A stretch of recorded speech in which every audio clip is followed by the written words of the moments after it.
ಲದ್ದಿ ಹುಳುವಿನ ಬಾಧೆ ಜಾಸ್ತಿ ಆಗೈತಿ. ಅದ್ರ ಸಂಬಂಧ ಅದರ ಸಮಗ್ರ ನಿರ್ವಹಣೆ ಹೇಳತ್ತೀವಿ. ಅದ್ರ ಸಮಗ್ರ ನಿರ್ವಹಣೆಗೆ ನಾವು ಮೊದಲು ಏನ್ ಮಾಡ್ಬೇಕಂದ್ರೆ, ಮೊದಲು ನಾವು ಮಾಗಿ ನನ್ನ ಹೆಸರು ಪ್ರೇಮ ತೆರಿಗೆ ಅಂತ. ನಾನು ಧಾರವಾಡ ಕೃಷಿ ವಿಶ್ವವಿದ್ಯಾಲಯದ ವಿದ್ಯಾರ್ಥಿನಿ. ನಾವ್ ಇವತ್ತು ಮಾಡ್ತಿರೋ ಟೆಕ್ನಾಲಜಿ ಯಾವ್ದಂದ್ರೆ, ಈಗ ಜಾಸ್ತಿ ಲದ್ದಿ ಹುಳುವಿನ ಬಾಧೆ ಜಾಸ್ತಿ ಆಗೈತಿ. ಅದ್ರ ಸಂಬಂಧ ಅದರ ಸಮಗ್ರ ನಿರ್ವಹಣೆ ಹೇಳತ್ತೀವಿ.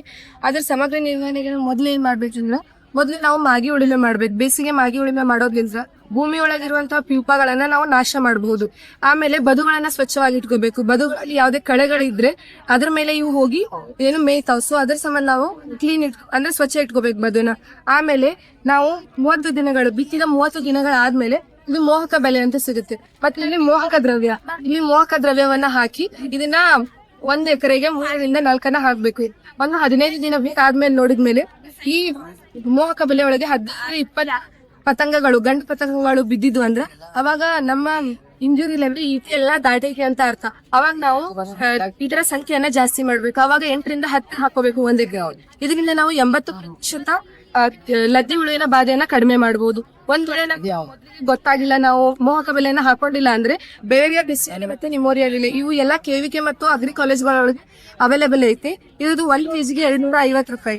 ಇದನ್ನ ಹೆಂಗ್ ಬಳಸ್ಬೇಕಂದ್ರ, 1 ಡ್ರಮ್ ನೀರಿಗೆ ಇದನ್ನ 1.5 ರಿಂದ 2 ಪ್ಯಾಕೆಟ್ ನಾವು ಜಾಸ್ತಿ ಹಾಕಿದ್ರೆ ಇದರಿಂದ ಸೈಡ್ ಎಫೆಕ್ಟ್ಸ್ ಏನಾಗಲ್ಲ. 1.5 ಪ್ಯಾಕೆಟ್ ಹಾಕಿ 1.5 ರಿಂದ 2 kg ಬೆಲ್ಲ ಹಾಕಿ ಹುಳಿ ಮಜ್ಜಿಗೆನ ಹಾಕಿ 2 ದಿವಸ ಬಿಟ್ಟಾದ್ಮೇಲೆ ನಾವು ಸ್ಪ್ರೇ ತಗೋಬೇಕು.